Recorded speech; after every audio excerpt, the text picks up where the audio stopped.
may I ask you how you all see the issue of, I mean, approaching the cross-border dimension of processing of personal data with regard to proximity. So we too have a clear view about the mechanism, and we will focus in details on the proposal. But question is that we all know that this is a result not only of a complicated exercise, but also of an analysis on the so-called issue of proximity. So my question to you, how do you see cooperation, reinforced cooperation, and the idea to speak with one voice on substance, and the issue of proximity for individuals? Proximity with regard to the controller, with regard to the DPA, with regard to national courts. I believe this is now my personal view. I think the citizens should be able to address the courts or the DPAs directly in all cases, because otherwise it could be, for example, in cases of big multinationals that are all based in one member state. We have now Facebook, Google, and Dropbox now joining the Irish club. And then all the millions of users, of European users, are protected by one single DPA, which is well under-resourced. So yes, the issue of proximity is there, but then the issue of how in the interconnected world that's going to work, I'm not that sure. Okay. We did not organize this meeting to hear from you that you would like to support our independence and continue to be the reliable institution we are, but we really appreciate this comment. This allows me to say that in line with our commitment around the selection procedure, the statements we published before being voted in Council and Parliament, and even the strategy, we would like to be respectful with the legislators, but we would like to be accountable as well as independent institutions, speak the language of sincerity, displease where indispensable, and being transparent. So we are going to take a substantive position, respectful of the political will of the co-legislators. We are not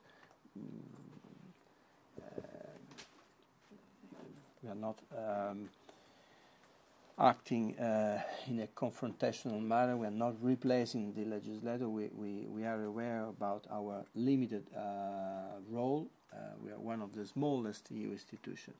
Well, we might be influential, provided the kind of recommendations build on what is not only reasonable but also effective in practice. So my last question to you, be free to have to the tableau or to delegate one of you, is to summarize in few words what you recommend or expect from us. It could be that in our position paper you will find something strange for you, but it will represent the outcome of our independent viewpoint.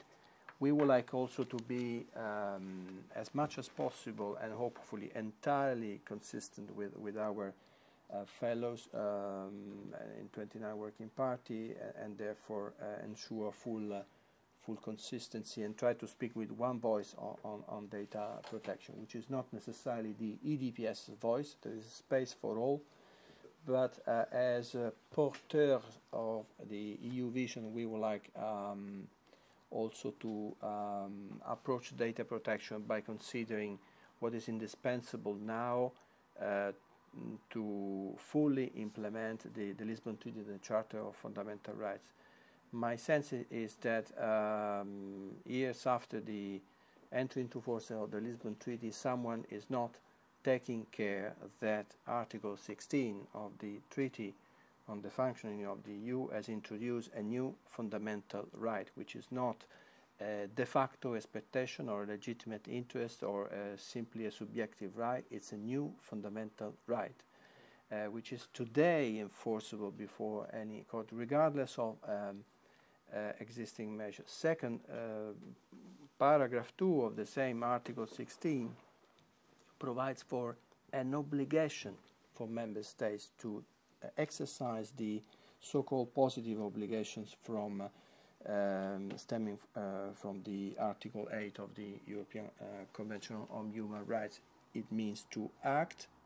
It's an obligation, not simply a preference, to prevent that others disproportionately, unlawfully, unfairly interfere with our rights. So the kind of measures we are introducing now should be, of course, effective, future-oriented, dynamic, global, but should be substantive, because otherwise we have a clear breach of, our EU Holy Charter. I think this is an issue which is not clearly considered by all contributing to this debate. So I'm going to ask you as a final statement what you expect from independent regulators such as the EDPS, or specifically by us. Well, as I've spared you my rabid views for the last 2 hours, maybe I could kick off with just a general comment. I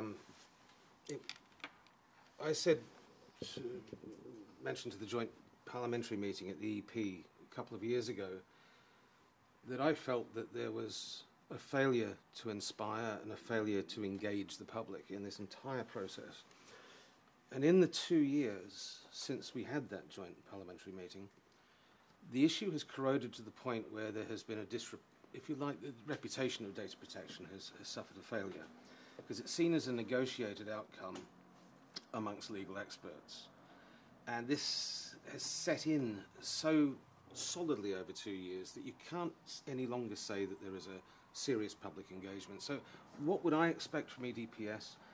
Apart from the substantive issues that have been, and many others that have been discussed today, I'd like to see a greater level of inspiration. And we're talking here communications, thought leadership, future gazing, I don't care. But nobody's taking that public leadership. No one's taking that inspirational position that's crucial at this stage, just pre-negotiation.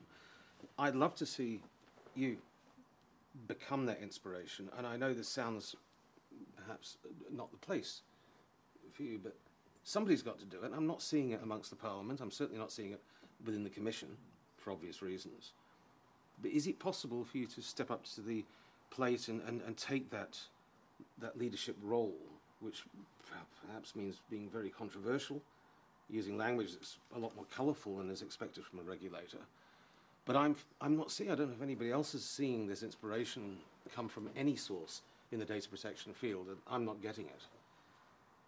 But that would be my rather off-the-wall expectation of EDPS. So can I continue? Yes, please. I think in your charter there is a small bit that says you are allowed to be political. Sort of continuing from Yes, please. from what Simon is saying. So being more political in that sense, but just to be practical as well.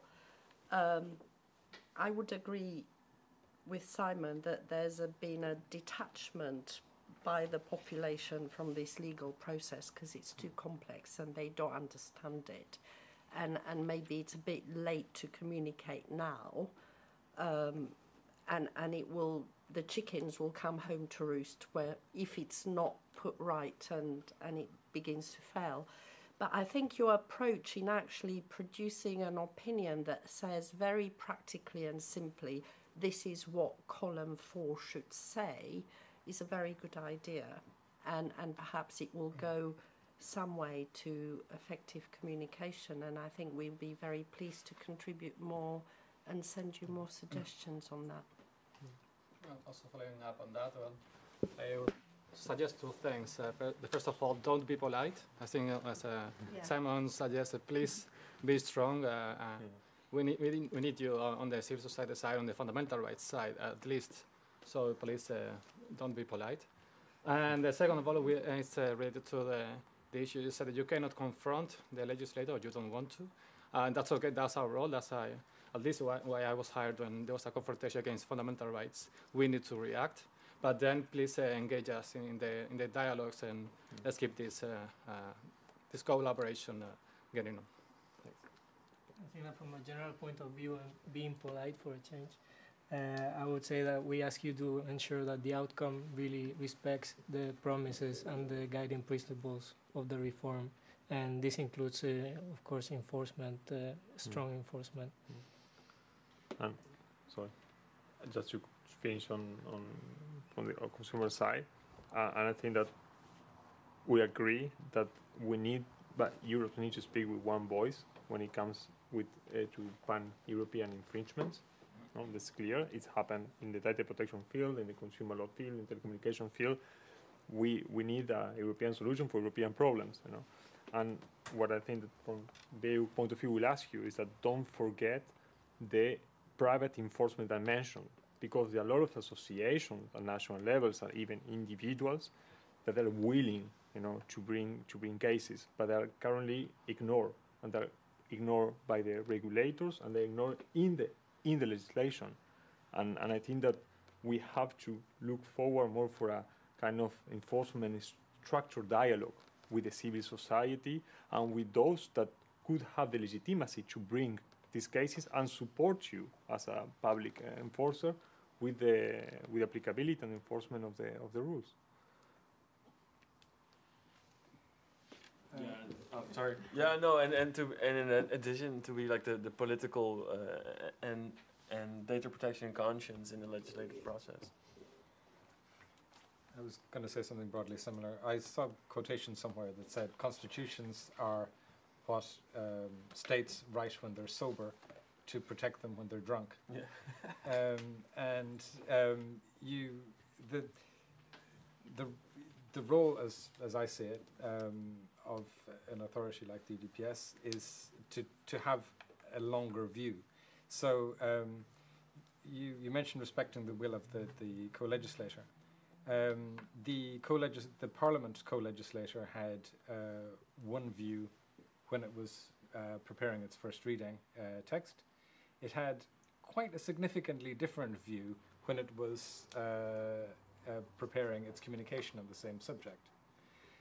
The Council had one view when it was adopting the Lisbon Treaty in 2009, and based on the text that we've seen, has quite a different view of the fundamental right to data protection now.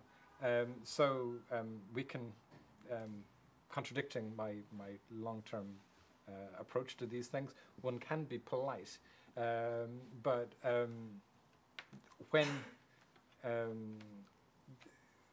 fundamental principles are at stake, the drunk institutions need to be put in a cab and sent home. So I think we need to be firm. So I would add, you can choose whether or not if you want to be polite. We will leave that to you. But actually what I wrote down is on this booklet, which is leading by example. Mm-hmm. And the EDPS, even though it might be a small institution, it is an incredibly well-respected institution. And one thing that we've learned through the entire battle of 3 years of this regulation is that there is a crisis of trust in citizens and in institutions. And there is also a big lack of political leadership. One, in part due because this, frankly, data protection law is very complex. But another elephant in the room is the adversaries that we've been faced constantly in this entire battle to get any meaning out of this reform. The influence from the companies and other governments has really led us down a place where sometimes we feel like it's just civil society and we have no one to turn to. So the EDPS, as an incredibly respected institution, and actually traditionally, Mr. Hustings had spoken out quite firmly in favor of fundamental rights in a lot of key campaigns on digital rights issues, including the Anti-Counterfeiting Trade Agreement, the data retention directive and the PNR. And so we would hope that you would go for that and not to be shy about being political, and we would support you completely in that effort. Last but not least. Maybe just briefly to continue on what happened here today, I would say we hope from the EDPS to be challenging and to be vocal in order to offer the EU citizen all the reform they need to get their fundamental right to be upheld, and first one being the conclusion of the GDPR. Okay. So I'm not making conclusions. We have been largely in listening mode. We took this opportunity to ask for some questions.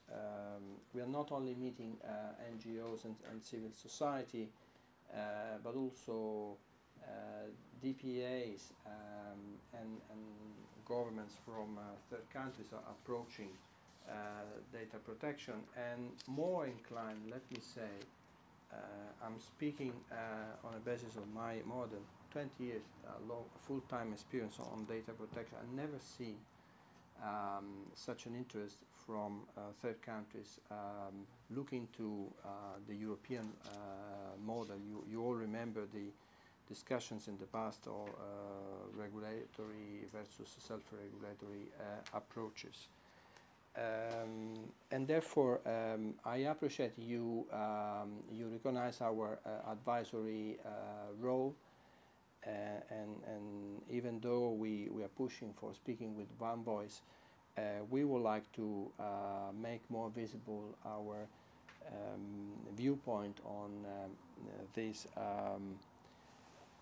I'm using your words, this need for an EU solution to a European problem, which relates to cross-border cases, and the need to identify rules relevant for the rest of the world, for everybody in the world offering goods and services in the EU, or as said in the article, monitoring our behavior.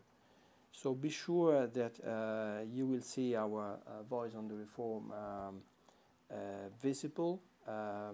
When I said we won't be confrontational in the sense that we would like to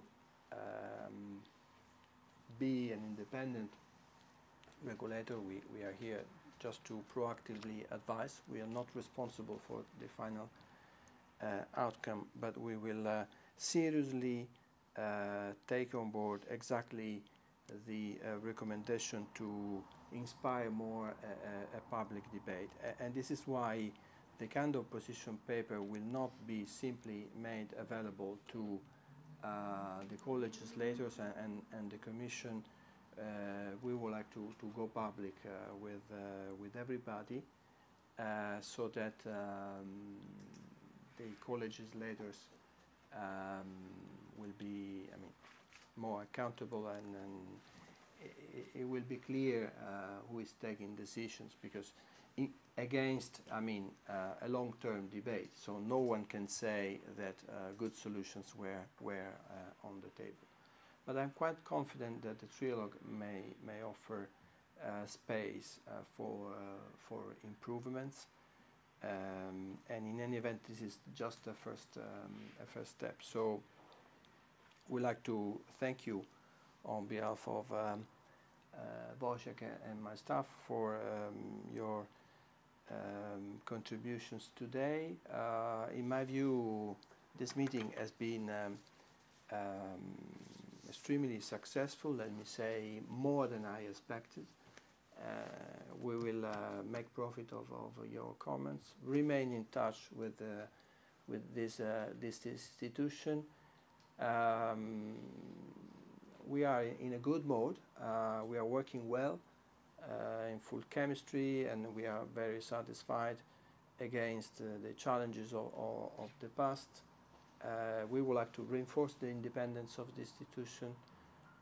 We're not oriented to dominate the debate. When we say we would like to speak with one voice, in this, we would like to cooperate more with other data protection authorities, particularly within 29 working party, and tomorrow we're requested to provide the Secretariat of the European Data Protection Board. We would like to facilitate the activity of this new, likely to be a body, allow the body to be ready on day one, which is another challenge, and therefore put at their disposal our long-term expertise.